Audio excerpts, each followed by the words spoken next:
देखिए, दलितवादियों के द्वारा यह लांछन लगाया जाता है कि हजारों साल से जाति आधारित भेदभाव हुए, जन्म के आधार पर लोगों को शिक्षा लेने का अधिकार नहीं दिया, संपत्ति रखने का अधिकार नहीं दिया, उन्हें सत्ता का अधिकार नहीं था, उपासना का अधिकार नहीं था, मंदिर नहीं आने देते थे, छुआछूत करते थे। अनेकों उल्टे सीधे इल्जाम लगाए जाते हैं। मैं ये नहीं कह रहा हूं कि बिल्कुल ऐसा नहीं हुआ। कम समय के लिए हुआ, कम इलाके में हुआ, कम लोगों के द्वारा हुआ, तो भी उसको बहुत बड़ा चढ़ा के यहाँ पर दिखाया गया। और अगर ऐसा बहुत बड़े स्तर पर हो रहा था तो इसके एक दो नहीं अनेकों प्रमाण आपको अतीत से मिलते। लेकिन बिना अनेकों प्रमाण के या बिना किसी पुख्ता प्रमाण के भी इतने सारे लांछन हिंदुओं के ऊपर लगाए जाते हैं, और हिंदुओं में कई लोग इस बात को सत्य मानकर बड़े दबे दबे से रहते हैं। उन्हें लगता है हमारे पूर्वज पता नहीं कितने अत्याचारी थे, उन्होंने पता नहीं कितना शोषण कर दिया, और वो किसी अपराध बोध से ग्रसित रहने लगते हैं। ऐसे हिंदुओं के लिए भी, और ऐसे हिंदुओं के लिए भी जो ये सोचते हैं कि उनके पूर्वजों को किसी अन्य जाति के लोगों ने बड़ा बहुत बुरी तरह से परेशान करा, तो उन सबके लिए मेरी गुजारिश है कि थोड़ा सा कॉमन सेंस आप लगाइए। अगर ऐसा कुछ हो रहा था तो इसके हजारों प्रमाण होने चाहिए थे, एक दो नहीं हजारों प्रमाण होते। लेकिन जब आप हिंदू साहित्य को, हिंदू ग्रंथों को देखते हैं तो आपको ऐसे अनेकों प्रमाण मिल जाते हैं जहां पर शूद्रों को शिक्षा प्राप्त करने का, जप तप पूजा पाठ करने का पूरा अधिकार मिलता है। ऐसे अनेकों प्रमाण मिल जाते हैं जहां शूद्र वर्ण में जन्मे लोग अपने पसंद का कार्य चुन रहे थे।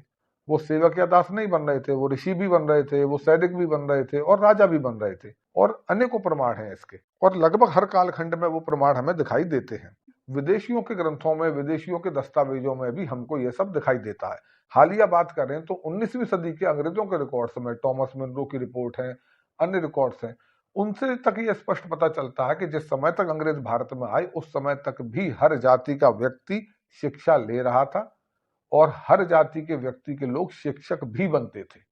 लेकिन लोग इन सब चीजों को नहीं देखते, बस बेतुके और बेहुदे कुतर्क गढ़कर इल्जाम लगाने लगते हैं अपने पूर्वजों पर। अगर आप कहेंगे कि साहब मनुस्मृति में लिखा है, तो मनुस्मृति या अन्य जिन ग्रंथों का आप नाम ले रहे हैं तो उनमें मिलावट के बारे में भी आप चर्चा करिए तसल्ली से बैठ के। और मनुस्मृति में तो दोनों तरह के श्लोक लिखे हैं, भेदभाव करने के भी और नहीं करने के भी, जो कि उसकी मिलावट को जाहिर करता है। और जो भेदभाव करने के श्लोक लिखे भी हैं वो कुछ लोगों का माइंडसेट बता रहे हैं कि वो समाज को वैसा बनाने की तैयारी कर रहे थे, और ये दिखा रहे थे कि ग्रंथों में ऐसा लिखा है तो समाज को ऐसा बनना चाहिए। लेकिन समाज वाकई में वैसा था या नहीं था, इस बात का कोई भी रिकॉर्ड आपको उन ग्रंथों के द्वारा नहीं मिलता है।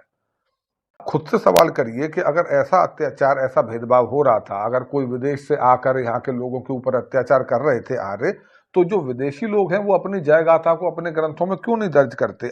जितने भी विदेशी हमलावर आते हैं तो वो अपनी विजय गाथा को, और जो हारे हुए लोग हैं उनकी दुर्गति को अपने ग्रंथों में बड़ी अच्छी तरह से दर्ज करते हैं। अनेकों विदेशी आक्रांताओं ने, अनेकों इस्लामी शासकों ने बड़ी अच्छी तरह से अपना वर्णन लिखा कि साहब हमने इस तरह से अत्याचार करे, ऐसे किया, ऐसे किया। लेकिन ऐसा कोई वर्णन आपको प्राचीन ग्रंथों में नहीं मिलता जो कि ये दिखाए कि कोई विदेश से आए हुए आर्य थे और उन्होंने यहाँ के लोगों पर अत्याचार करके उनको अपना गुलाम बना लिया।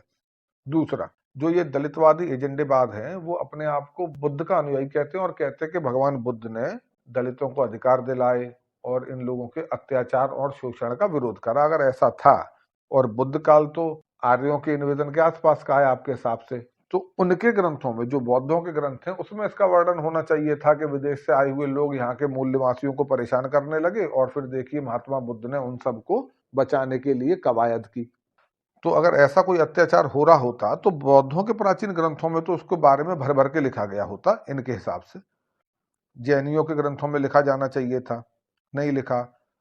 सम्राट अशोक को ये केवल अपने से जोड़ते हैं और कहते हैं कि हाँ इन्होंने मनुवादियों का बड़ा विरोध करा, वैदिकों का विरोध करा, और हमारे सम्राट थे। तो अब सम्राट अशोक अपने शिलालेखों में जरूर लिखवाते कि ये विदेश से आए हुए लोग थे, यहाँ के लोगों को परेशान करते थे, या अगर यहीं के लोग थे तो ये अन्य लोगों पर बड़ा अत्याचार करते थे, अब मैं अत्याचार नहीं होने दूंगा, अब मैं कान में पिघला हुआ शीशा नहीं डलने दूंगा, पारा नहीं डलने दूंगा, मैं छुआछूत नहीं होने दूंगा, मैं इनके गले में हाड़ी नहीं लटकने दूंगा। अगर ऐसा कुछ वहां हो रहा होता तो अशोक इसका वर्णन भी करते और इन चीजों के रोकने के अपने आज्ञा के बारे में बताते, क्योंकि अगर वहां पशु बलि हो रही थी तो अशोक ने लिखा कि मैंने पशु बलि बंद करा दी। तो अगर ऐसी कोई छुआछूत हो रही थी, ऐसा कोई अत्याचार हो रहा था जाति के आधार पर, तो अशोक उसको भी लिखते। तो अशोक के काल तक भी नहीं दिखता। बाद में आप देखिए फाहियान आते हैं, ह्वेनसांग आते हैं, ये लोग भी बौद्ध धर्म को मानने वाले लोग थे, विदेश से आए हुए थे, इन्होंने भी ऐसा कुछ नहीं लिखा। और अगर आप अशोक से थोड़ा पीछे चले जाएं तो मेगस्थनीज यहाँ पर आया, उसने भी ऐसा कुछ नहीं लिखा, किसी ने इसका कोई जिक्र नहीं किया। अच्छा एक चीज और समझिए, अगर इतना ही अत्याचार हो रहा होता और इनके अनुसार 85% लोगों पर 15% लोग आकर अत्याचार कर गए और उन्हें गुलाम बना लिया या उन्हें बरगला के उनके ऊपर शोषण करने लगे, तो क्या वो 85% लोग इतने बेवकूफ थे कि वो समझ नहीं पाते कि हम पे शोषण हो रहा है? या क्या वो इतने कायर थे कि वो कभी विरोध या विद्रोह नहीं कर पाते उनके खिलाफ? 100-200 साल का अंग्रेजों का शासन था, कितने विद्रोह हुए? अनेकों हुए, सैकड़ों हुए। लेकिन क्या आर्यों के खिलाफ कोई विद्रोह नहीं होता अगर ये बाहर से आते और शोषण करते, या अगर भारत के अंदर के ही होते और शोषण करते तो होता। अनेकों रचनाएं होती, अनेकों ग्रंथ होते, लोकगीत होते जो इन अत्याचारों को बयान कर रहे होते, लेकिन नहीं लिखे। 100-200 साल के अंग्रेजों के शासन काल में अनेकों ऐसी कविताएं, कथाएं, ग्रंथ सब कुछ रच लिए गए, लेकिन हजारों साल के इस अत्याचार के दौर में कुछ नहीं रचा गया।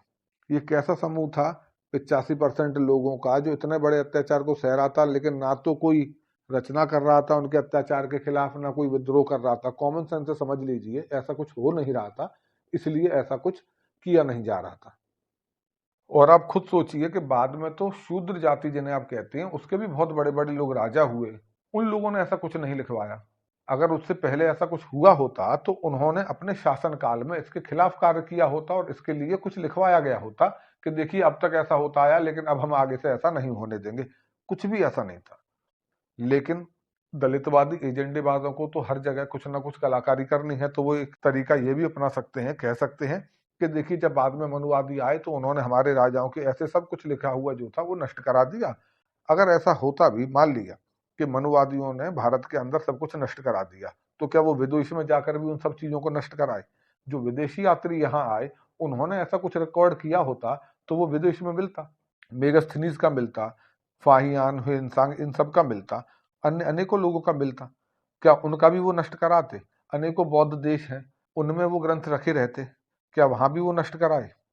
ऐसी कोई प्रथा होती, ऐसा कोई बहुत बड़े लेवल पर अत्याचार और भेदभाव हो रहा होता तो विदेशों के विवरण में वो मिलता। लेकिन चाहे मेगास्थनीज हो या फाहियान हो, सबने भारत भूमि पर समानता और न्याय ही अधिक देखा, कोई इस तरह का जघन्य भेदभाव और अत्याचार नहीं देखा। लेकिन जिन लोगों को अपने पूर्वजों को गाली देने में मजा आता है, आधे पूर्वजों को अत्याचारी दिखाने में, आधे पूर्वजों को मूर्ख और कायर दिखाने में जिनको आनंद आता है, वही दलितवादी एजेंडेबाज हैं। और उनकी कॉमन सेंस को आप कुछ नहीं कर सकते, क्योंकि वो जानबूझकर ऐसा कर रहे हैं, उन्हें सब पता है कि ऐसा नहीं था। लेकिन जब आप जानबूझ के मक्कारी करते हैं तो फिर आपको कोई नहीं समझा सकता। वीडियो पसंद आने पर कृपया लाइक करें, शेयर करें और चैनल को सब्सक्राइब करके बेल आइकन ज़रूर दबा दें ताकि हमारे आने वाली वीडियोस की जानकारी सबसे पहले आप तक पहुंचे। धन्यवाद।